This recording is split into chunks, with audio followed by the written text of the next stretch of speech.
Start prepping the water, then I'm going to need to go ahead and do the, kind of like do a quick little boil on a potato. A potato! We ain't doing potatoes, we're doing tomatoes. Anyway, I'm going to go ahead and get the water going. So today is canning day. I've got 12 to 14 pounds of tomatoes here that I need to go ahead and preserve. And I'm going to be using the ball mason jar recipe on their website. And if you stick around, I'm going to show you what you can do with those tomato skins that you're going to be peeling off. Instead of just throwing them in the compost bin, you can turn it into something that will be shelf stable for your kitchen and cooking. So let's do this. So the supplies that you need is obviously you need tomatoes. Then you need a water bath canner or a very large stock pot, a rack in here, which is very helpful because you can lift the jars in and out. And so another stock pot as well, because you're going to have to, whenever you get to preparing, whether it's a sauce or your crushed tomatoes, you're going to need to keep it warm, while you're filling your jars warm. You need a funnel, and this was I bought it as a set again through Walmart, and it's a debubbler, so you go in, you take all the bubbles out of the jar. And then it came with, it's a headspace measurement. And also, you need a jar lifter. Helpful, very helpful to have a set of tongs. I need fans and lids. I've already cleaned mine. I tried to do most of my prep the night before. I've already washed my jars and let them sit upside down all night long. And I went ahead and washed my lids and my rings. And then I just placed them in a clean bag. So I know they're ready to go. You're also going to need some canning salt. This is canning and pickling salt. Citric acid. You also can do lemon juice, but it's not fresh lemon juice. It's going to be bottled lemon juice. But I prefer to use the citric acid because I actually use this to clean my dishwasher. So that's a little bonus tip there. Jars. And this was a set that I went ahead and purchased last year. These are the Walmart Mainstays brand, but honestly, I just get whatever is either available and or more affordable. And these are almost in the same price range as the ball mason jar. I believe I got these because the others were just completely out. And what's nice about these is they come with their own set of rings and lids. So if you're a first timer, there you go. You can just try it out. There's no commitment to buy all this other stuff other than the stock pot, unless you already have one. And after I go through all of the lids that I've got, I will be switching over to the Superb brand because I've heard a lot of good things about it. And in fact, I think one of my lids that are in there that I cleaned last night is a Superb one because I ran out of my other ones. Some towels. I try to use old towels because it's going to get messy. I don't know how some of these people are out here doing canning, especially tomato products, and they're not getting messy. That's why I'm doing the apron thing. And also it gets hot, so, just saying. Anyway, I want to have some extra bowls around because you're going to be coring the tomatoes. You're going to be taking the skins off the tomatoes. And again, like I mentioned earlier, I will have a little bonus portion showing what I do with the skins. So I want my cored part separate from my skins because those are what I'm going to be preserving is the skins. The core part will go out into my compost bin. And that's pretty much it, and then we're going to get started. First step is we need to prep our water bath canner. I'm going to start putting my jars in that canner so they'll come up to temperature with the water, because the only thing you don't want is to have what is that called, a temperature shock, going from cold to warm to whatever, because that can compromise your jars. And one thing you also want to do before you start any of this process of getting the jars in there, just like your lids and your rings, you want to inspect your jars.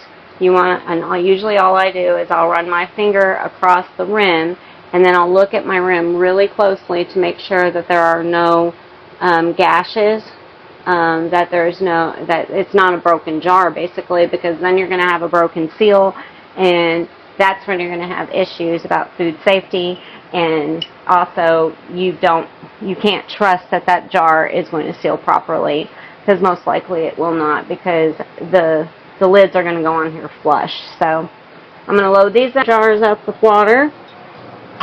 And that's one good thing too about this rack. It makes it so much simpler to put in there. And that way then you got the jars in there. And you want about an inch or so of water above it. I may be doing a double batch canning. I'm not quite sure. So I'm going to go ahead and put some more water in. But you want at least an inch above the jars. Now that we got the water filled in there, the next step is you're going to turn it on to a medium-high heat. And you're going to go ahead and cover this. You don't want it boiling right now. I know some people will go ahead and boil their jars to sanitize them, but I've washed and prepped them, and I know they're sanitized. And they will be sitting in the warm water waiting for the jars to be filled.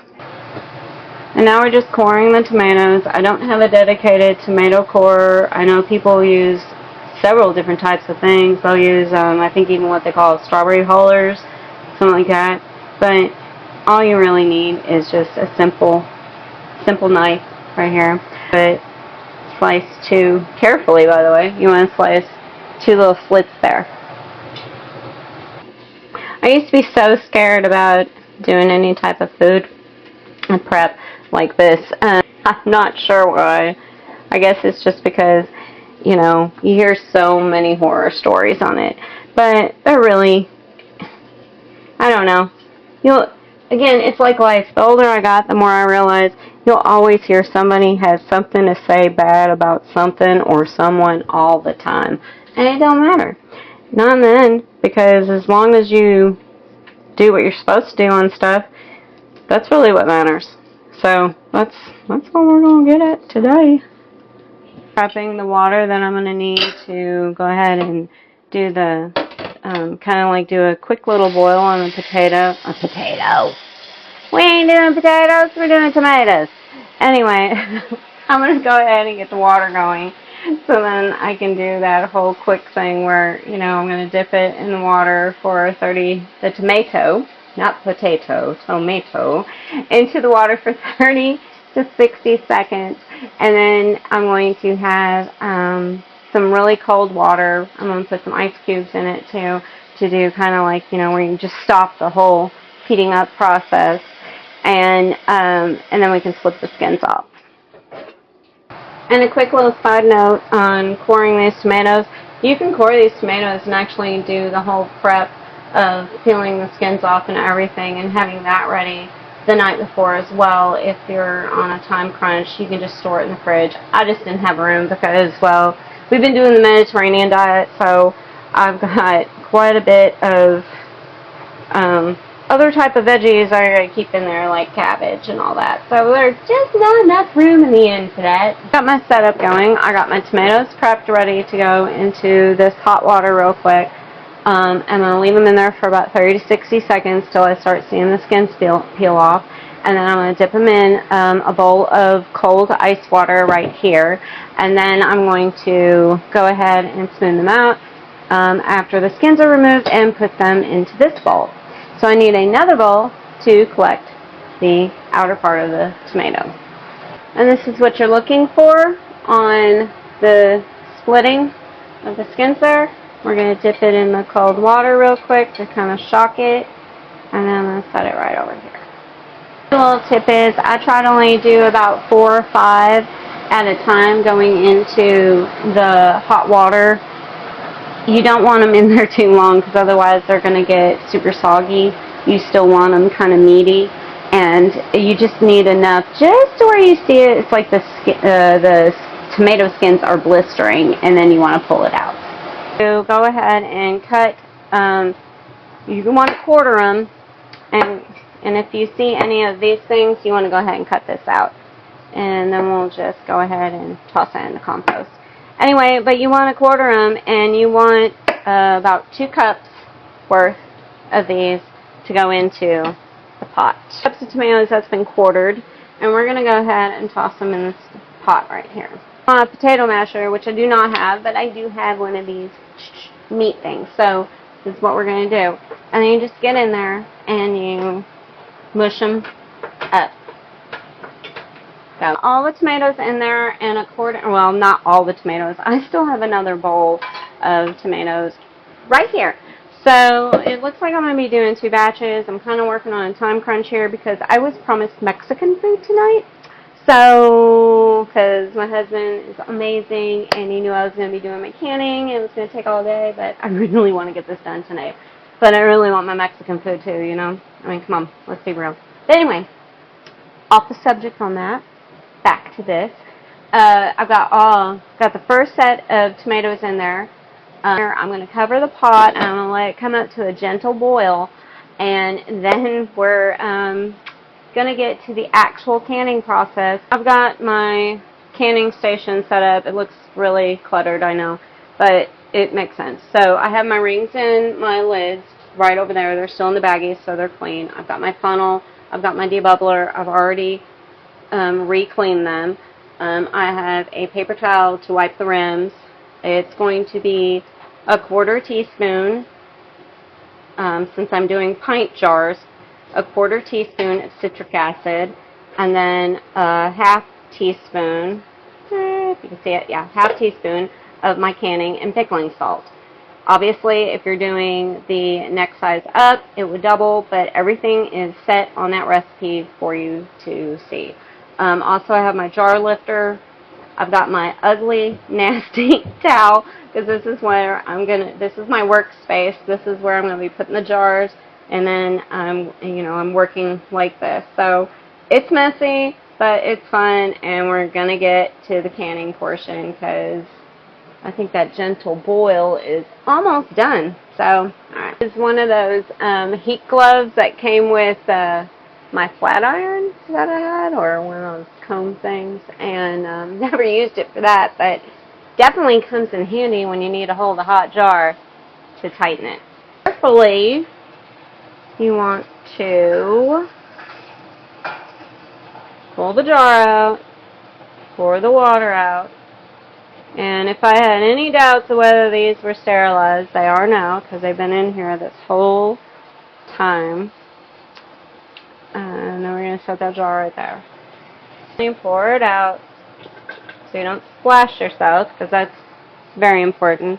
The head space that we're going to look for is in between that that portion right there where the jar lid will start. I don't know if you can see it, the little ridge right there, and then this bottom piece, because that is 1 inch and that is a 1/2 inch. And I know some people do it to 1 inch and they swear by that, and then there's other people that in most recipes also tell you 1/2 inch. So we're going with the 1/2 inch rule. 1/4 teaspoon of citric acid, and we're going to put it in each of these jars. Just pop it in the bottom. And again, I'm using a 1/4 teaspoon because I'm doing a pint. And then it says to put in the end, but I always kind of forget, so I may or may not forget. And the salt is kind of optional, but I still want it in there to the bottom and get it done. Big funnel. This is the part. This is the part that gets messy. I'm going to turn this down because it doesn't necessarily have to be boiling. It just had to be warm. So I'm going to go ahead and turn that down. And I'm going to go ahead and start packing the jars. So you just scoop it and pop it in there. It's really easy. The longest part is the peeling and prepping the tomatoes, because the actual process time, I believe, is 35 minutes. I'll tell you exactly what the recipe says. And again, if you are going to do this, you'll just want to pop over to the Ball Mason Jar site or the National Canning site. They have it on there as well. And recipe to have and on hand. Alright, so we are We're looking good on that. Okay. Yep, step is the debubbling stage, as you call it, and you're just basically going in there with this. You can use any kind of object. You can use a butter knife, whatever. I just happen to use this. And I also notice I need a little bit more liquid in that space to wipe the rim. And again, this is where having one of these heat gloves comes in handy. You do not have to actually touch the jar. And I can still feel how warm this jar is. So, alright, so now it's lid time. This is a ball lid right here. And I'm going to pop that baby on there. This is a Mainstays. So see, I am not brand specific at all. You just want it flush on there. You don't want it all cockeyed or anything like that. And this is one of the Superb lids, and it's got a pretty blue. So we're going to see how these turn out. And luckily, all of them have ways of identifying, so I know what is what. And you go finger tight. That's it. You don't have to go super, you don't have to, that kind of thing. You just want it finger tight. Some people say you go finger tight and then back, but I just do finger tight. Okay, here we go. So, I'm going to lift this up like so. Okay. And then, sorry I don't have an overhead. I'm just going to place it down in there. You don't want to do it really fast. There you go, it's in there. And then you just go with all the rest of them. And say I only had 4 I need to do. I always just go ahead and add in some empty jars. Just so it's not an empty canner, because there's a lot of rolling and rocking going on in there. Rocking and a rolling in the water bath canner. And so you don't want to, risk the jars tipping, running into each other. That's probably where you're going to run into the problems of jars breaking. Put the lid on, medium high on the oven on the stove, and we're going to let this come to a rolling boil. And when it comes to a rolling boil, we're going to start the countdown. And I need to process these pint jars for 35 minutes. And then meanwhile, I'm going to go ahead, I'm going to prep up this next set. That way, even if it's not done by the time my husband gets home, I can just shut it down for the night, pop it in the fridge, because I will find the space for this, because I'm getting my Mexican food tonight. Okay, it's been roughly 35 minutes. The timer is about to go off, I believe. There we go. So that turns off. I'm going to remove the lid. And I got my next set of jars in a clean, sterile sink, warm, so I can start loading them up and then pop the next set in.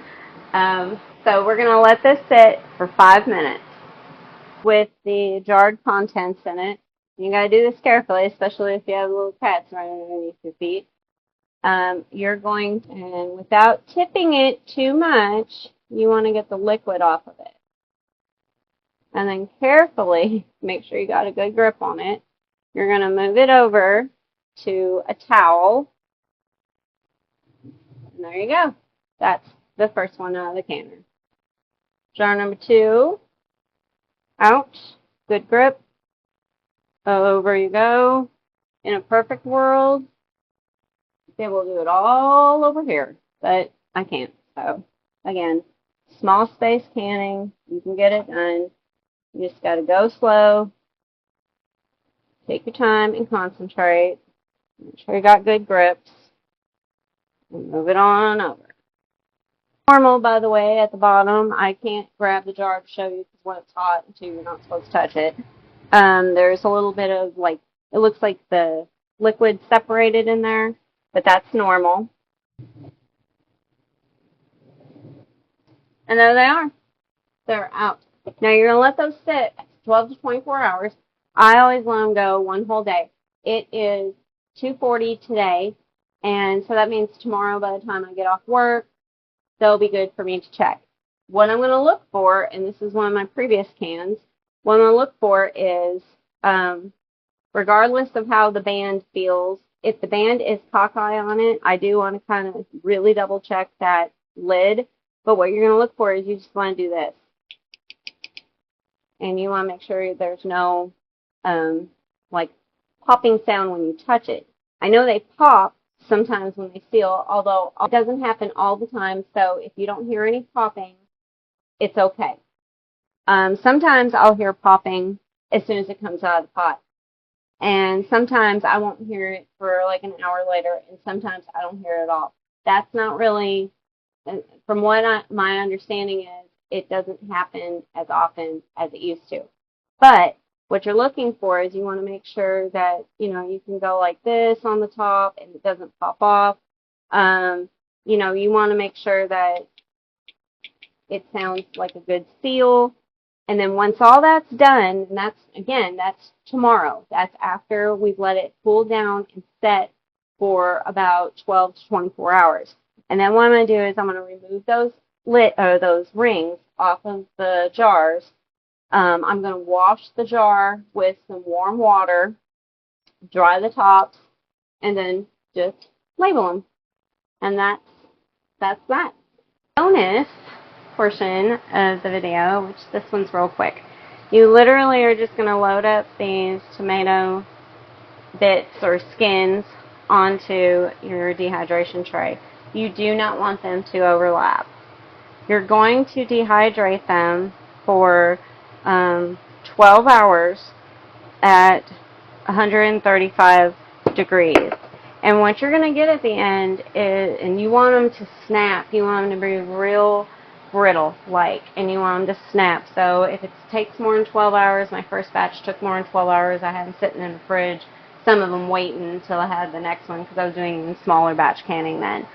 And so I went ahead and I'm just loading these up right now. And what we're going to get at the very end, because once it's all brittle, you're going to put it in. Some people use a coffee grinder. I use my Ninja blender, and I get this real fine tomato powder right here.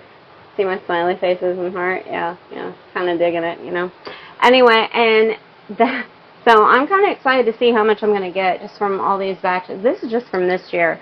And then you can rehydrate it. And it's a simple rehydration method. I'm pretty sure, like, if you want to paste, you can look it up. You can find it real easy on Google. I think it's like a tablespoon to a tablespoon type of thing. Some people just like to go ahead and sprinkle it into other foods and dishes. I personally use this when I make Mexican rice. I think it gives it an extra pop. Instead of just using regular canned tomato sauce, but, got these homemade canned tomatoes. Now I'm going to try both and see which one I like better. But it's also another way where you can extend the harvest of your produce from your garden, whether it's large or small, and you go low to no waste. So I hope you enjoy this video. Thank you for watching. And as always, I hope that you are finding joy in your garden, because I know it's coming back to me every day just a little bit more.